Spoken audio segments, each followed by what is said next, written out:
जय श्री कृष्णा। राधे राधे दोस्तों, स्वागत है आपका अपने चैनल पर।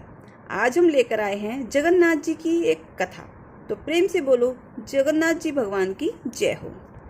दोस्तों, क्या आपने कभी सोचा है कि भगवान भी बीमार पड़ सकते हैं? नहीं ना। लेकिन ओडिशा के पुरी में समुद्र की लहरों के बीच स्थित उस पवित्र मंदिर में हर साल एक ऐसी घटना घटती है जो दिल को छू जाती है।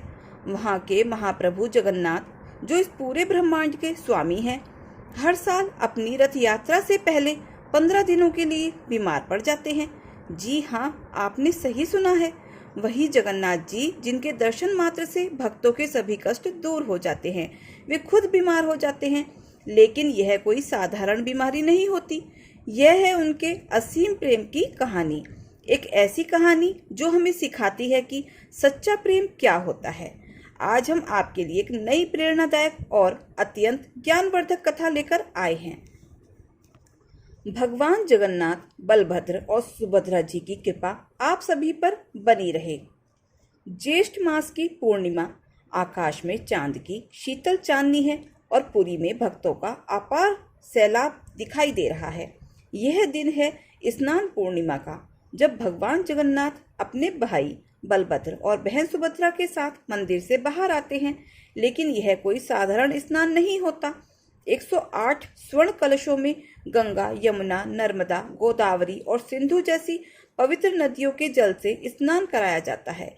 इस जल में डाले जाते हैं सुगंधित पुष्प, तुलसी के पत्ते और आयुर्वेदिक औषधियां।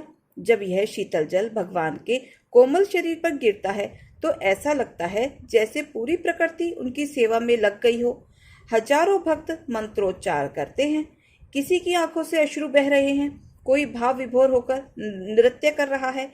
यह स्नान एक अनुष्ठान नहीं बल्कि प्रेम का समुद्र होता है जो लहराता है। लेकिन तभी एक अद्भुत परिवर्तन होता है। स्नान के बाद भगवान को सर्दी लग जाती है, उन्हें बुखार आ जाता है। हाँ, सचमुच वे बीमार हो जाते हैं। और इसके बाद शुरू होता है अनवसर काल। मंदिर के कपाट बंद हो जाते हैं। 15 दिनों तक भक्तों को प्रभु के दर्शन नहीं होते। बाहर भक्त आंखें बिछाए प्रतीक्षा करते हैं, प्रार्थनाएं करते हैं, रोते हैं। अंदर भगवान विश्राम कर रहे होते हैं, स्वास्थ्य लाभ ले रहे होते हैं। क्या आप जानते हैं इन 15 दिनों में क्या होता है? मंदिर के पुजारी वैद्य बन जाते हैं। भगवान को आयुर्वेदिक काढ़ा दिया जाता है, फलों का रस पिलाया जाता है, उनके शरीर पर शीतल लेप लगाया जाता है और रात को मीठा दूध अर्पित किया जाता है। ठीक वैसे जैसे घर में कोई बीमार हो तो उसकी सेवा की जाती है। पुरी की हवाओं में एक खामोशी सी छा जाती है। वह रसोई जो कभी बंद नहीं होती है, वो भी 15 दिनों के लिए शांत हो जाती है। 56 भोग की जगह केवल काढ़ा और फल का रस रह जाता है। मंदिर में सन्नाटा और भक्तों में बेचैनी। पर यह सब क्यों? इसके पीछे छिपी है एक ऐसी कथा जो हृदय को स्पर्श करती है। सदियों पहले पुरी में माधवदास नाम के एक भक्त रहते थे, जिनके लिए जगन्नाथ ही जीवन थे।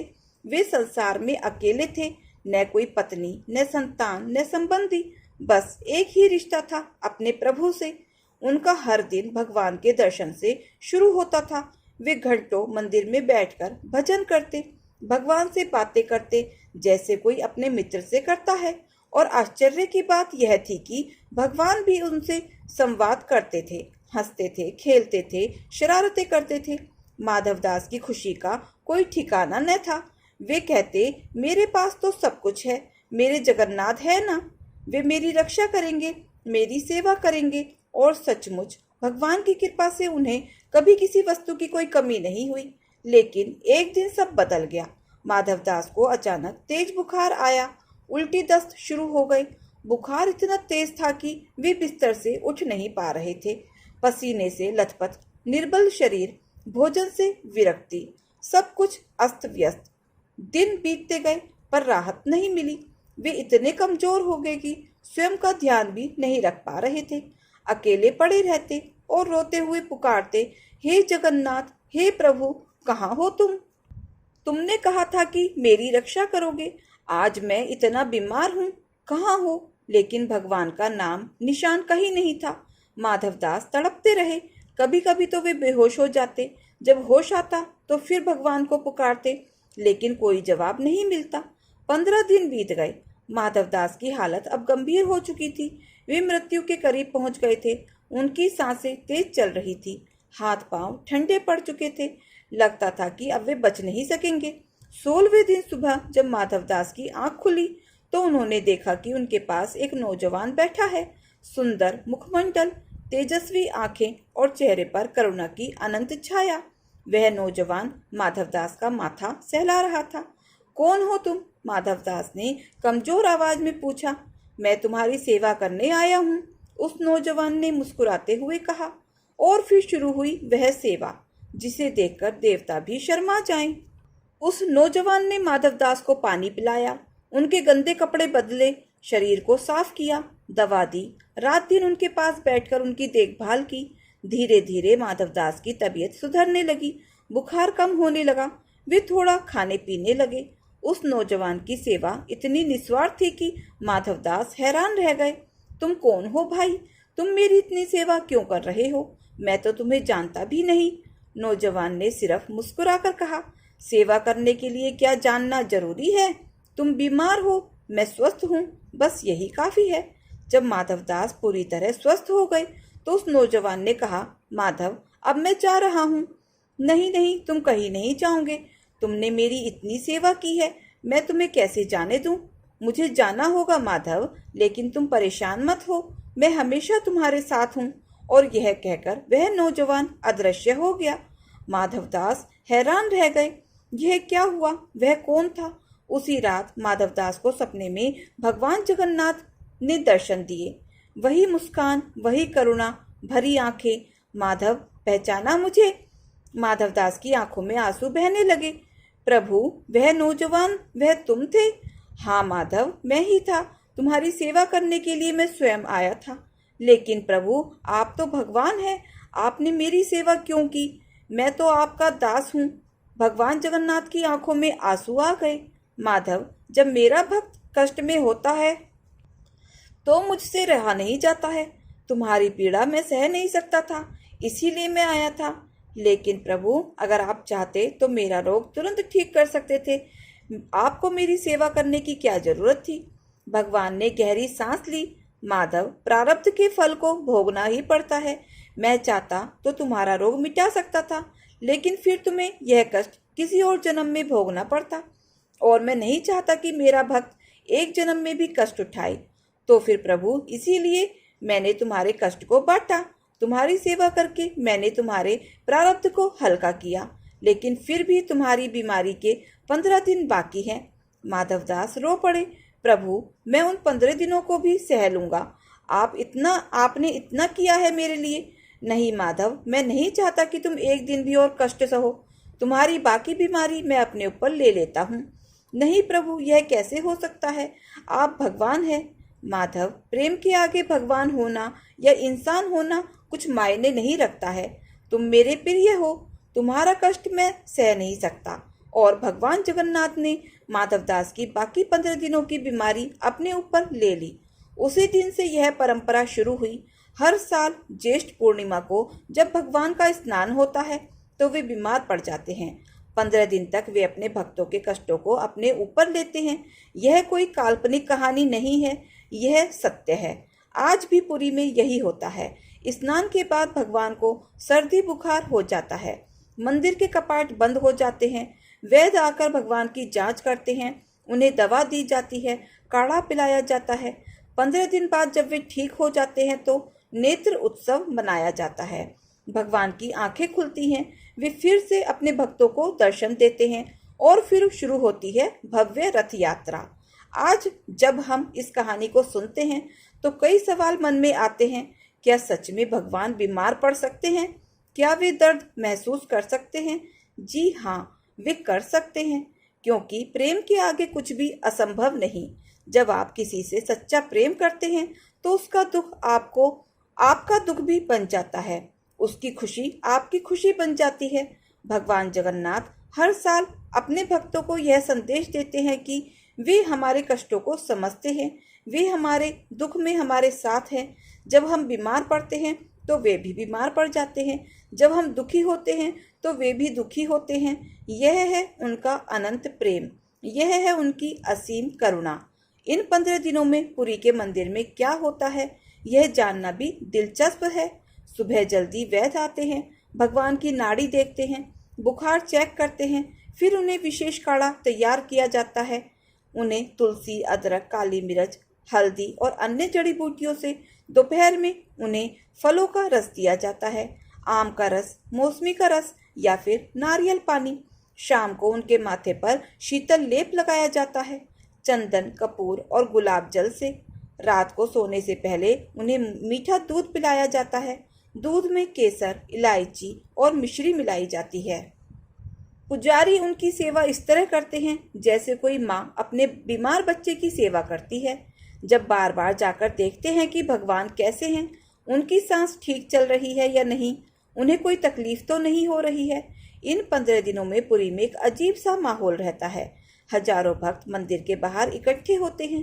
वे रोते हैं, प्रार्थना करते हैं, मंत्र जपते हैं। कुछ लोग व्रत रखते हैं, कुछ लोग दान पुण्य करते हैं। हे जगन्नाथ, जल्दी ठीक हो जाइए। प्रभु, हमारी गलती माफ कर दीजिए। भगवान, आप हमारे कष्ट अपने ऊपर ले रहे हैं। यह दृश्य देखकर आंखों में आंसू आ जाते हैं। भक्तों का प्रेम, उनकी चिंता, उनकी बेचैनी, सब कुछ इतना सच्चा लगता है। कुछ भक्त तो मंदिर के बाहर ही सो जाते हैं। वे कहते हैं, जब तक हमारे प्रभु ठीक नहीं हो जाते, हम घर कैसे जा सकते हैं। 15 दिन बाद जब भगवान जगन्नाथ स्वस्थ हो जाते हैं तो पूरे पुरी में खुशी का माहौल छा जाता है। इस दिन को नेत्र उत्सव कहते हैं क्योंकि भगवान की आंखें फिर से भक्तों के लिए खुल जाती हैं। मंदिर के कपाट खुलते हैं, भगवान के नए कपड़े पहनाए जाते हैं, उन्हें फूलों से सजाया जाता है और फिर भक्तों को उनके दर्शन होते हैं। उस समय का दृश्य अवर्णनीय होता है। हजारों लोग एक साथ चिल्लाते हैं, जय जगन्नाथ, जय जगन्नाथ। आंसू बहते हैं, लोग खुशी से नाचते हैं, ढोल नगाड़े बजते हैं। देखो, हमारे प्रभु ठीक हो गए हैं। 15 दिन बाद उनके दर्शन हुए हैं, कितने सुंदर लग रहे हैं। और फिर अगले दिन शुरू होती है भव्य रथ यात्रा। भगवान अपने भाई बहन के साथ रथ पर सवार होकर निकलते हैं अपनी मौसी के घर जाने के लिए।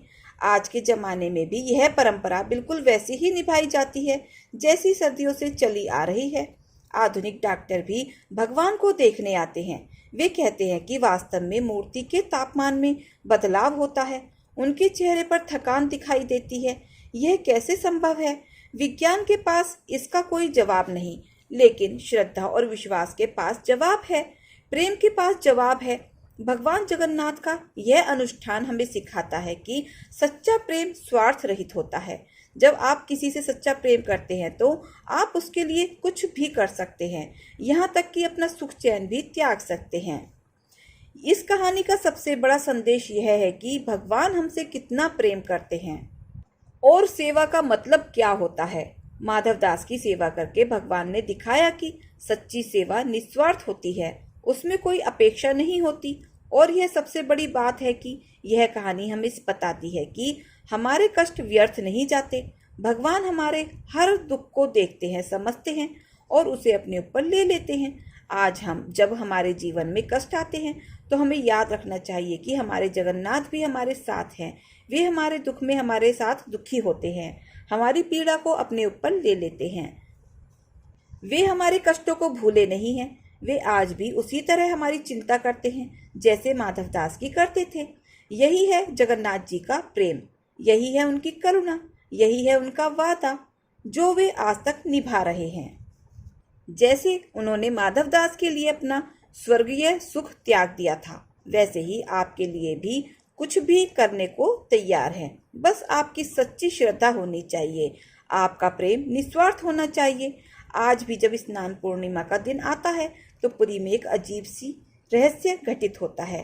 वैज्ञानिक इसे समझने की कोशिश करते हैं, लेकिन श्रद्धा इससे ऊपर की चीज है। भगवान जगन्नाथ की मूर्ति में वास्तव में तापमान का बदलाव होता है। जो लोग उन्हें छूते हैं वे बताते हैं उनका शरीर गर्म हो जाता है जैसे बुखार में होता है। उनके चेहरे का रंग भी बदल जाता है, आंखें थकी थकी लगती हैं। यह कैसे संभव है? एक लकड़ी की मूर्ति में यह लक्षण कैसे आ सकता है? पुजारियों का कहना है कि यह भगवान की लीला है। वे सच में अपने भक्तों के कष्ट अपने ऊपर लेते हैं, इसीलिए उनका शरीर गर्म होता है, क्योंकि वे हजारों लोगों की पीड़ा को सह रहे होते हैं। हर साल इन 15 दिनों में एक खास बात यह होती है कि जो भक्त मंदिर के बाहर प्रार्थना करते हैं, उनकी मनोकामनाएं भी पूर्ण होती हैं। कैंसर के मरीज ठीक हो जाते हैं, बांझ स्त्रियां मां बन जाती हैं, परीक्षा में फेल होने वाले छात्र पास हो जाते हैं। एक भक्त बताता है, मेरी मां को कैंसर था, डॉक्टरों ने जवाब दे दिया था। उस साल अनवसर काल में मैं रोज मंदिर के बाहर बैठकर रोता था, कहता था, प्रभु आप मेरी माँ का दुख अपने ऊपर ले लीजिए। 15 दिन बाद जब भगवान ठीक हुए तो मेरी माँ भी ठीक हो गई। और एक भक्त कहता है, मेरा बेटा 5 साल से बोल नहीं पा रहा था। मैंने अनवसर काल में व्रत रखा और भगवान से कहा कि वे मेरे बेटे की तकलीफ अपने ऊपर ले लें।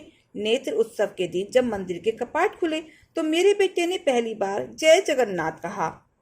ये सिर्फ कहानियां नहीं है, यह वास्तविक अनुभव है उन लोगों के जिन्होंने भगवान जगन्नाथ की करुणा को महसूस किया है।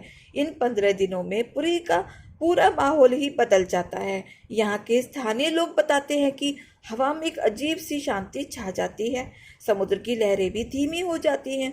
पुरी के पुराने निवासी कहते हैं कि माधवदास की आत्मा आज भी वहाँ भटकती है।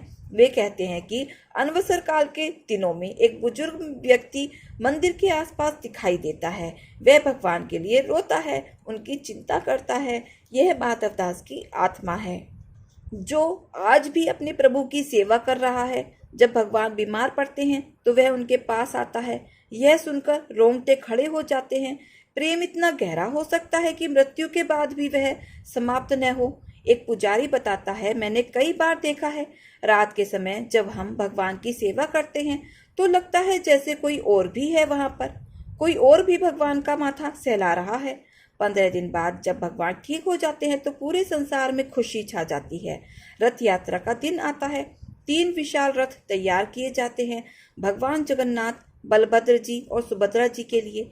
यह यात्रा सिर्फ एक उत्सव नहीं है, यह जीत का जश्न है। प्रेम की जीत, करुणा की जीत, अच्छाई की जीत। लाखों लोग भाग लेते हैं, रथ खींचते हैं, नाचते हैं, गाते हैं, रोते हैं खुशी से। हमारे प्रभु ठीक हो गए हैं, वे फिर हमारे साथ हैं, प्रेम की जीत हुई है। यह दृश्य इतना भावुक होता है कि देखने वालों की आंखों से आंसू निकल आते हैं।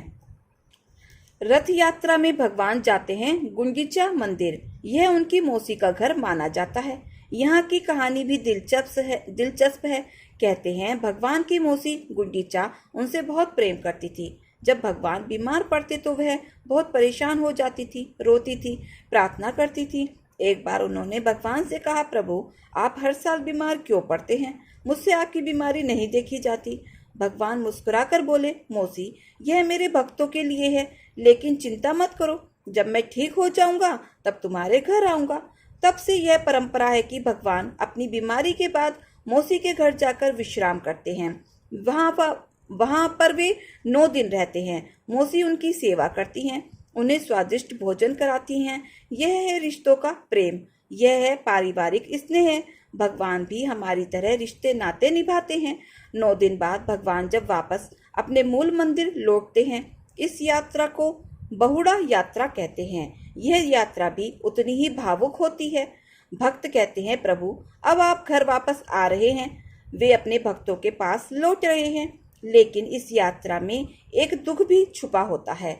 भगवान फिर से 1 साल बाद बीमार पड़ेंगे, फिर से 15 दिन का इंतजार होगा, अगली बार भी यही होगा। भक्त सोचते हैं, प्रभु फिर से हमारे दुख अपने ऊपर लेंगे। यह चक्र निरंतर चलता रहता है, हर साल बिना रुके, बिना थके। पुरी के मंदिर का महाप्रसाद दुनिया भर में प्रसिद्ध है, लेकिन अनवसर काल में यह प्रसाद नहीं बनता। क्यों? पुजारी बताते हैं, जब भगवान बीमार होते हैं तो वे भोजन नहीं कर सकते, इसीलिए रसोई बंद हो जाती है। लेकिन 16वें दिन जब भगवान ठीक हो जाते हैं तो पहला प्रसाद बनता है पन्ना का। यह एक खास पेय होता है, दही, गुड़, केला और नारियल से बना होता है। इस प्रसाद की खासियत यह है कि यह तुरंत ठीक कर देता है। जो भक्त इसे पीते हैं उनकी सभी बीमारियां दूर हो जाती हैं। यह वही प्रसाद है जो भगवान अपनी बीमारी के बाद सबसे पहले ग्रहण करते हैं। पुजारी कहते हैं, इसमें वह शक्ति है जो सभी रोगों को हरा देती है। यह परंपरा सिर्फ धार्मिक नहीं है, यह एक सामाजिक आंदोलन है। यह लोगों को संवेदनशील बनाती है, एक दूसरे की परवाह करना सिखाती है। पुरी में इन 15 दिनों में अपराध की दर 0 हो जाती है। कोई झगड़ा नहीं करता, कोई चोरी नहीं करता, सभी एक दूसरे का ख्याल रखते हैं। लोग कहते हैं, जब हमारे भगवान बीमार हैं तो हम कैसे बुरा काम कर सकते हैं। यह है धर्म की असली शक्ति जो लोगों को अच्छा इंसान बनाती है। भगवान जगन्नाथ का यह अनुष्ठान हमें सिखाता है कि प्रेम में त्याग होता है, प्रेम में कष्ट सहना पड़ता है, प्रेम में अपनी खुशी दूसरों की खुशी के लिए कुर्बान करनी पड़ती है। लेकिन यह कष्ट कोई बोझ नहीं होता, यह खुशी है, यह संतुष्टि है, यह वह अनुभव है जो जीवन को सार्थक बना देता है। आप सभी को भगवान श्री जगन्नाथ जी की भव्य रथ यात्रा की हार्दिक शुभकामनाएं। जय जगन्नाथ भगवान, जय जगन्नाथ। बलभद्र और सुभद्रा जी की कृपा आप सभी पर बनी रहे। आपके जीवन में सुख, समृद्धि और शांति का रथ निरंतर आगे बढ़ता रहे। रथ खींचिए, प्रेम से पाइए, श्री जगन्नाथ जी के चरणों में मन लगाइए। पुरी रथ यात्रा 2025 के प्रमुख अनुष्ठान। यह पूरी परंपरा कुल 9 दिनों तक चलती है और इसका समापन नीलाद्रि विजया के साथ होता है। तो प्रेम से बोलिए, जय जगन्नाथ, जय श्री हरि विष्णु। ऐसे ही हैं और भी रोचक और आध्यात्मिक कहानियां। तो दोस्तों, ये कथा कहानी आपको कैसी लगी कमेंट करके जरूर बताएं, और अगर अच्छी लगी हो तो प्लीज़ वीडियो को लाइक, शेयर और सब्सक्राइब अवश्य करें। अपना प्यार और सहयोग दें। मिलते हैं फिर ऐसे ही नई कथा कहानियों के साथ। धन्यवाद।